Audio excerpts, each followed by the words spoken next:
Good morning. Happy Thursday. So it is September 26th. We're almost done with September. It's almost October. I'm excited about that. Um, so today we have Mercury now in Libra. This is moving our conversations and our thought processes more towards the other person, whether that is relationships, friendships, partnerships, just your one-on-one interactions with each other. But with Venus, the ruling planet of Libra, being in Scorpio, these conversations could get a bit intense, transformational. You could very much be like getting to a point where you're wanting to dig to the root of a problem. You're really wanting to try to fix things, try to figure out what it is that you need to do in order to be able to move forward right now. So keep that in mind as we go through the day. Any conversations that you have, they might be more intense than you're usually used to, or that have been in the recent months. But right now, the moon is still in Cancer until this afternoon. It's around 4:30ish this afternoon, I believe, when the moon moves into Leo. But before it moves into Leo, around 4:30 Mountain Time, a little after. But before it moves into Leo, it's going to be making some aspects throughout the day. It's actually very busy today. We're going to have a sextile to Uranus. This one is a really great opportunity to kind of listen to your emotional self. With Uranus being retrograde, it's that chaotic energy, that awakening aha energy of Uranus is directed inward. So this is a really good time to listen to the inner voice when you're feeling uncomfortable, when you're feeling emotionally unstable.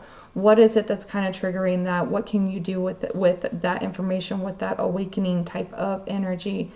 It will then move into a trine with Neptune shortly after. This is going to Neptune again retrograde. This is a wide open door to listen to your intuition, to be honest, to confess things that need to be confessed. It's a good time to really listen to the words that people are saying, because people will be telling you the truth even if they don't mean to right now. So really keep that in mind. Listen to what is actually being said, not the words, but this is more of a read between the lines type of energy. Not everybody you need to read between the lines with, but some people you do. And then we're going to have an opposition to Pluto this afternoon, starting around, about 3:33 o'clock Mountain Time this afternoon. We're going to have that opposition to Pluto. So this could very much be like somebody confronting you about something. It could add some intensity to the day, intensity to your emotions, especially because it is at that 29 degrees. Pluto is retrograde. It is that internal transformation. It is tearing down boundaries. It is tearing down structures. It's tearing down foundations, right? So there could be some confrontation here where you're forced to have a conversation that is maybe a little bit on the intense side, and that really, again, gets to the root of the problem. And then the moon moves into Leo, which then puts the sun in control for the day. The sun is in Libra, so there is, again, this one-on-one emphasis, the conversations that need to be had one-on-one, and it's going to make a sextile to Mercury. So there will be like this opportunity to have the conversations. Now, if you're up late overnight tonight, there's going to be a sextile to the sun and a square to Venus. My goodness, my brain is not functioning this morning. Which could bring some confrontation within relationships. It's the opportunity to really speak up for yourself, which other people may not take well. So just kind of keep that in mind if you're staying up later tonight. That is late into the wee morning hours there. But today is really about getting within your head, listening to your own inner voice, doing that inner healing, and having the conversations that need to be had, okay? Energy of the day is that Knight of Swords. So this is really this energy of everybody has something to say, okay? This is, and it could be confrontational. It could be a little feisty, especially with Mars being in Cancer. There's a lot of defensiveness in here, especially when it comes to emotional things. So definitely that energy of the day is very much I've got something to say. But what we need to be focusing on is the Eight of Swords here, making sure that you are getting in your head and you're working through things before you're having the conversations. Because oftentimes we get in the midst of the conversation and we have no idea what it is that we actually feel. We don't really know what it is that's going on in our heads because we didn't take the time to sit with it and work it out first. So really make sure that you are straight on in your head on what it is that you need to say, what it is you want, what it is you need before you're having the conversation, so you can be more clear and exact with your words when you're talking to others about what your space needs to look like, okay?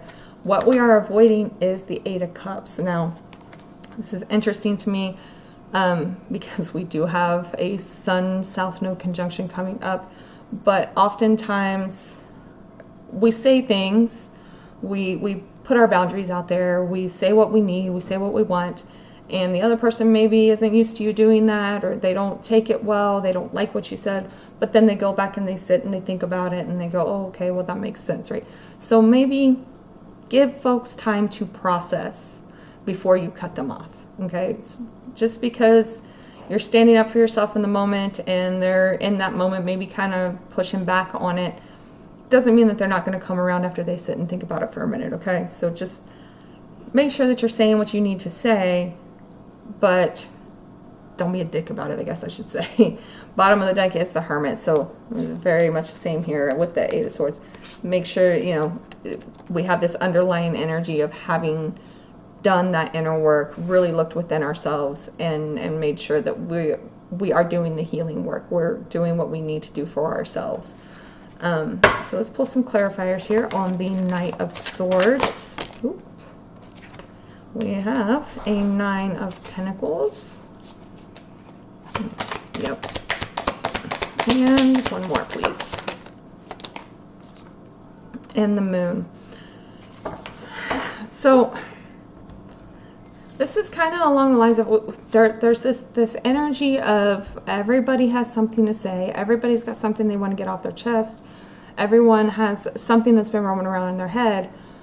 But the energy here is not really knowing what that is.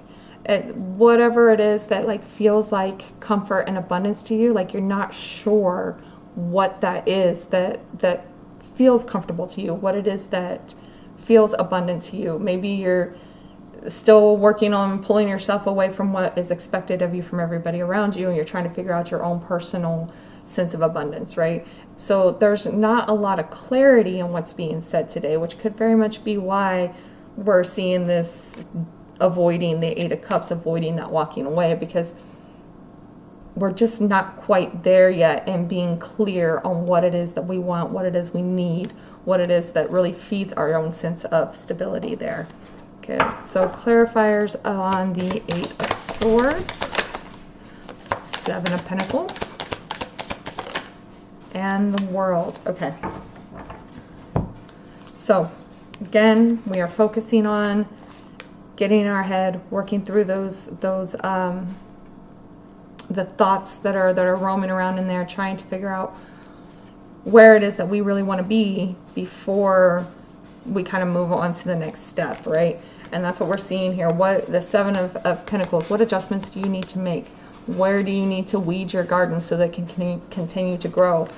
And is there like a completion of a cycle that needs to happen so that you can continue to grow forward, right? What do you need to end in your life before you can move on to that next stage?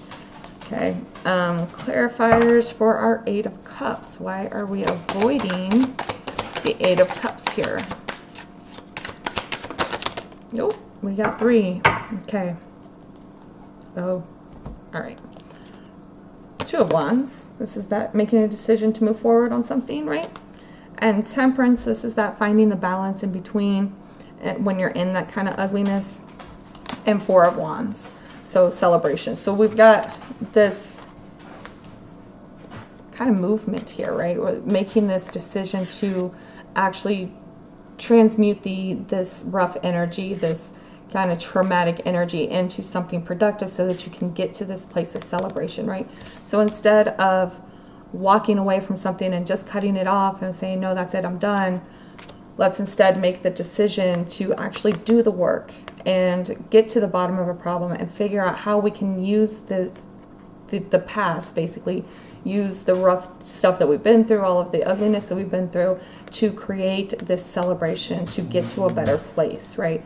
So, and again, that's only going to work if you're talking about relationships or friendships with people that are also willing to do the work. But keep in mind that these folks may go home and think about it and go, oh, wait, they were right, or maybe I should try this, or whatever, right?